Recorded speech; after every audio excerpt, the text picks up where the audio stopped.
अस्सलाम वालेकुम दोस्तों, की हाल चाल ने जनाब। तुसी वेखदे पे अरशद अली टीवी ते मैं तुहाडा मेजबान अरशद अली जोइया। ते जनाब जिवें कि तुहानूं पता है कि मैं हर रोज कोशिश करना कि तुहाडे वास्ते नवीं तो नवीं वीडियो लैके आवां। ते जनाब अज एक कट्टे दी वीडियो लैके आया। आ मेरा कैमरामैन जनाब तुहानूं विखाएगा कट्टा। बाकी जनाब गल्लां करदा ना लेने देने मुकद्दर हुंदे ने। अरशद अली टीवी चैनल जनाब तुहाडे वास्ते मेहनतां करके ते जनाब सफर करके चीज़ां पाउंदा। इस कट्टे दा जनाब जेहड़ा मेरे बड़े प्यारे सबसक्राइबर ने जनाब उन्हें लिया है।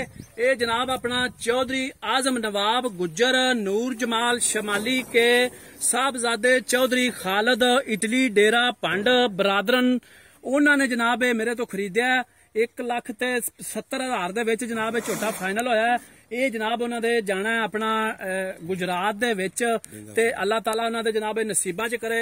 गुजरात तो अगे डिंगा शहर है जनाब उन्होंने चला जाना है। ते ये जनाब झोटा जिहड़ा है उन्होंने वास्ते उन्होंने मैं विखाया सी क्लिप ते उन्होंने पसंद आया ते ये जनाब लैके दिता है। ते मेरा कैमरामैन जनाब इहदियां तसल्लियां करवांदा फिरदा हुण इहनूं जनाब मैं लोड करवाया ते अल्लाह रखे खैर जनाब ये शाम नूं पहुंच जाएगा ना जनाब। एक बार मैं और दस देना तुसीं इहनूं विखाओ कैमरामैन साहब ते मैं दसना है जनाब गड्डी का नंबर तुहानूं नजर आ रहा है। तो ये पहुंच जाएगी जनाब चौधरी आजम नवाब गुज्जर नूर जमाल शमाली के साहबजादे चौधरी खालिद गुज्जर इटली डेरा पंड बरादरन जनाब जिन्होंने मेरे तो खरीदया। तो ये अल्लाह ताला जनाब उन्होंने नसीबा च करे।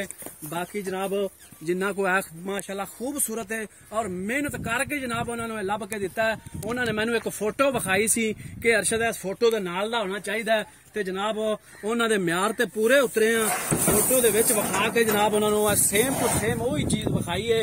ते दोस्तों नंबर हुंदा अपना 0372 728 0307 29 27 जनाब मेरे व्हाट्सएप ते इमो दा नंबर हुंदा। इस नंबर ते जनाब करनी कॉल। कोई अगर तुहानूं चीज पसंद आती है तो वह जनाब रोकी जाएगी। जे वीडियो जनाब मेरी पसंद आवे चैनल नूं कर लेना सबसक्राइब ते बैल आइकन दे बटन नूं कर लेना प्रेस ताकि जनाब आने वाली वीडियो का नोटिफिकेशन तुहानूं पहुंचे ते जनाब तुसीं ओह वीडियो वेख सको। अपना बहुत सारा ख्याल रखना। मिलांगे जनाब अगली नवीं वीडियो दे विच। अल्लाह हाफिज। पाकिस्तान जिंदाबाद।